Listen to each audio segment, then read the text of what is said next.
So এইটো হল পাথৰটো ঘাটৰ war memorial. ইয়াতে কি হৈছিলে 1894ত ব্ৰিটিছে কি কৰিছিলে এইখিনি ঠাইত মানে গোটেইখিনি আমাৰ খেতিয়কক ইয়াতে মানে বন্দী কৰি ফেলে ফায়াৰিং কৰিছিলে।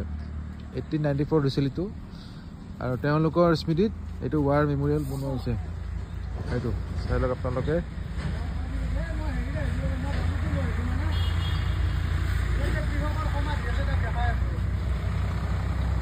এই গোটেই খেতিয়কবিলাক ইয়াতে বিদ্ৰোহ কৰিছিল বিকজ ব্ৰিটিছে টেক্সটো ইনক্ৰিজ কৰি দিছিল ন।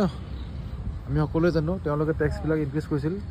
এই টেক্স ইনক্ৰিজ কৰাৰ কাৰণে বিদ্ৰোহ কৰিছিল কৃষকসকলে আৰু আমাৰ কৃষকসকলৰ কোনো ৱেপনছ নাছিলে আৰু তেওঁলোকৰ ওপৰত ব্ৰিটিছে ফায়াৰিং কৰিছিলে এইখিনি ঠাইতে। এইটোৱে হ'ল পাথৰটো ঘাটৰ war memorial. Okay, thank U.